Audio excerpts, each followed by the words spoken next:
Presenting जिबारो। कहानी की शुरुआत में जंगल के बीचों बीच हमें कुछ योद्धाओं को दिखाया जाता है जो लगातार आगे बढ़ रहे होते हैं। इन योद्धाओं में सबसे आगे जिबारो होता है। इन योद्धाओं को देखकर ऐसा लगता है कि ये दूसरे राज्यों के ऊपर कब्जा करते हैं और उन्हें लूट लेते हैं। अब ये जंगल में एक जगह रुकने का फैसला करते हैं जहाँ जिबारो अपने घोड़े को पेड़ के साथ बांधकर पास ही की झील में पानी पीने के लिए जाता है। और जब वो झील के पास पहुँचता है तो देखता है कि पानी के अंदर सोने का एक टुकड़ा है, जिसे देखकर वो हैरान हो जाता है। वैसे भी इन सोल्जर्स, इन योद्धाओं का यही काम है, ये दूसरे राज्यों को लूटते हैं। लेकिन जिबारो को नहीं पता होता कि पानी के अंदर से कोई उसे देख रहा है। जिबारो वहाँ से जाने लगता है। उसे महसूस होता है कि उसके पीछे कोई है, पर जब वो पीछे देखता है तो वहाँ पर कोई नहीं होता। उसके जाने के बाद पानी के अंदर से एक गोल्डन लेडी निकलती है जिसका नाम सायरन है। और सायरन अब अजीब सा डांस करना शुरू कर देती है। डांस करने के बाद वो जोर से चिल्लाती है और उसकी चीख की आवाज सुनकर यहाँ आसपास जितने भी सोल्जर्स होते हैं सब के सब उसकी तरफ खींचे चले जाते हैं। दरअसल उसकी आवाज से हर कोई मंत्र मुग्ध हो गया है और जब वो सायरन को देखते हैं तो हर कोई उसे पाना चाहता है। उसे पाने की होड़ में जब वो उसकी तरफ बढ़ रहे होते हैं तो एक दूसरे की तलवार से इनकी मृत्यु हो जाती है और जितने बचते हैं वो पानी में डूब जाते हैं। और इस तरह से सायरन की चीख की आवाज से यहाँ सब के सब मारे जाते हैं। सिर्फ एक ही योद्धा बचता है जो होता है जिबारो। सायरन जिबारो को देखती है और जोर से चिल्लाती है, लेकिन उसके चिल्लाने की आवाज का उस पर कोई असर नहीं पड़ता क्योंकि वो एक डेफ है, यानी कि उसके पास सुनने की शक्ति नहीं है। और ये देखकर सायरन हैरान हो जाती है क्योंकि आज तक कोई भी उसकी मैजिकल आवाज से नहीं बच पाया। लेकिन उसकी मैजिकल आवाज का जिबारो के ऊपर कोई भी असर नहीं हो रहा होता। उसे लगता है कि शायद उसका मैजिक जिबारो के ऊपर काम नहीं कर रहा। इसीलिए पानी के अंदर चली जाती है। जिबारो भी बहुत ज्यादा डरा हुआ होता है क्योंकि उसके सभी साथी मारे गए।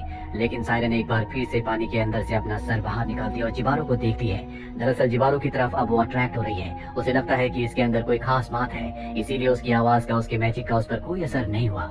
जिबारो अपना घोड़ा लेकर इस जगह से भाग जाता है। थोड़ी दूर जाने के बाद वो एक पेड़ से टकराकर बेहोश हो जाता है। कुछ देर के बाद उसे होश आता है और अब वो अपना सफर पैदल ही तय करता है। चलते चलते बहुत ज्यादा थक गया है, इसीलिए नदी के किनारे वो सो जाता है। और जब रात को वो सो रहा होता है तो वहाँ पर सायरन आती है जो उसे पाने के लिए, जानने के लिए बहुत उत्सुक है। वो उसके आसपास डांस करती है, लेकिन जिबारो जो कि एक डेफ है वो सुन नहीं सकता, इसीलिए उसे सायरन की प्रेजेंस के बारे में कुछ पता नहीं चलता।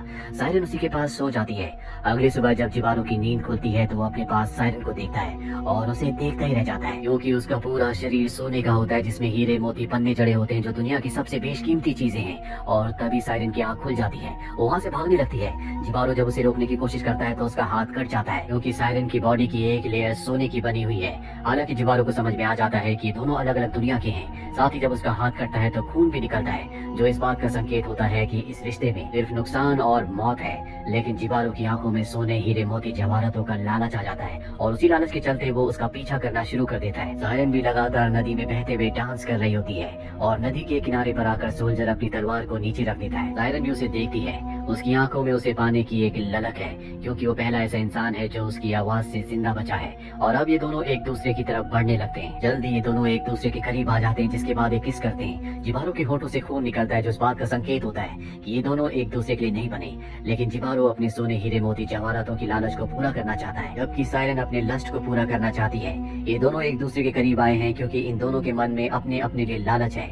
ये दोनों एक दूसरे के बारे में बिल्कुल नहीं सोचते। और अब जब एक दूसरे के करीब होते हैं तो जिबारो सायरन के ऊपर अपने सिर से हमला करके उसे बेहोश कर देता है। इसके बाद वो सायरन की बॉडी से उसकी सभी ज्वेलरी जो कि बेशकीमती है, साथ ही उसकी स्किन जो कि सोने की है, उसे भी निकाल देता है। और उसे निकालते हुए सायरन बहुत ज्यादा इंजर्ड हो जाती है, पर जिबारो को उसकी चोट से, उसके दर्द से कोई फर्क नहीं पड़ता। वो बस अपने लालच को पूरा करना चाहता है। वो उसके शरीर से सोने का एक एक कतरा निकालने के बाद उसे नदी में फेंक देता है और वहाँ से उस सोने को लेकर भाग जाता है। लेकिन सोने का वजन बहुत ज्यादा होता है जिसे उठाने में उसे बहुत प्रॉब्लम हो रही होती है। लेकिन फिर भी उसके अंदर का लालच कहता है कि उसे सोना लेकर यहाँ से जाना है, जबकि वो जानता है कि इस जंगल से निकल पाना इतना आसान नहीं है। वहीं हमें सायरन की बॉडी को दिखाया जाता है जो बहते हुए अपने तालाब तक पहुंच जाती है, जिसके बाद खून का एक सैलाब निकलता है जो पूरी नदी में फैल जाता है। वहीं जिबारो बहुत ज्यादा थक गया होता है, इसीलिए नदी के किनारे वो पानी पीता है जिसमें सायरन का मैजिकल खून भी होता है। और सायरन का मैजिकल खून जब पानी के साथ उसके पेट के अंदर जाता है तो उसकी सुनने की शक्ति उसे मिल जाती है। उसने पहली बार आवाजें सुनी होती है, इसीलिए वो अजीब सा बिहेव करने लगता है। उसे कुछ समझ नहीं आता कि सब उसके साथ क्या हो रहा है और जल्दी वो अपने आप को शांत करता है और यहाँ से निकलने की तैयारी करने लगता है। वही सायरन को दिखाया जाता है जो पानी से बाहर आती है, वो अब भी जिंदा होती है। और जब वो अपने शरीर को देखती है तो उसे बहुत दुख होता है क्योंकि उसके सुंदर जेवरात जो कि उसके शरीर की शोभा बढ़ाते थे, जिन पर उसे गुरूर था, वो सब के सब अब जिबारो लेकर जा चुका है। और इसी के साथ उसका भ्रम भी टूट जाता है। दरअसल उसे ऐसा लग रहा था कि जिबारो उसे पसंद करता है, लेकिन अब उसे पता चल गया है कि जिबारो सिर्फ उसके सोने चांदी हीरे जवाहरात के लिए उसके पास था।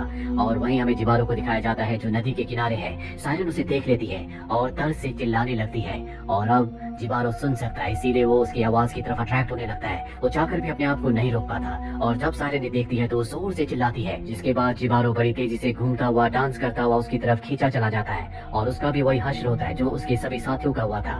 पानी के नीचे हमें बहुत सारे स्कल्स दिखाए जाते हैं, जिसका मतलब ये है कि सायरन यहाँ पर हजारों लोगों को मार चुकी है। पर अब सायरन के पास भी कुछ नहीं बचा। जो उसके शरीर की सुंदरता थी, जो उसकी ज्वेलरी थी, जिस पर उसे गर्व था, अब वो उससे छीन चुका है। दरअसल ये पूरी की पूरी कहानी आज की दुनिया को रिप्रेजेंट करती है, जहाँ पर हर एक इंसान दूसरे इंसान से किसी न किसी लालच, किसी न किसी कारण से जुड़ा हुआ है। जिस तरह से जिबारो सायरन के पास गया क्योंकि उसे उसका सोना, हीरे, मोती, जवाहरात चाहिए थे, वही सायरन भी जिबारो के पास इसलिए गई क्योंकि वो अपनी लस्ट को पूरा करना चाहती थी। इन दोनों के मन में एक दूसरे को इस्तेमाल करने का लालच था। बुरे काम का बुरा अंत ही होता है। जिस तरह से जिबारो के मन में सोने का लालच था, उसने सोने को पा तो लिया, लेकिन वही सोना उसकी मौत का कारण बना। वही सायरन जिसने कई लोगों को मारा, उसी के एक शिकार ने उसकी वो हालत कर दी जिसके बारे में उसने कभी सोचा भी नहीं था। उसकी सारी ज्वेलरी जिस पर उसे कभी गुरूर हुआ करता था, वो सब कुछ उससे छीन लिया। आज की दुनिया में भी इंसान उतने ही क्रूर हैं जितना कि जिबारो था।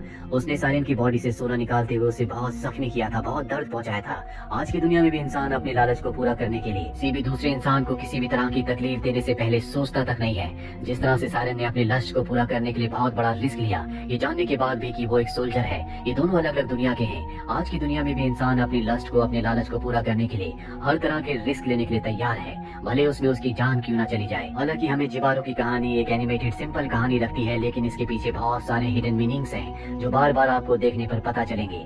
नेटफ्लिक्स पर आप इस एपिसोड को देख सकते हैं। उम्मीद करते हैं कि ये कहानी आपको पसंद आई होगी।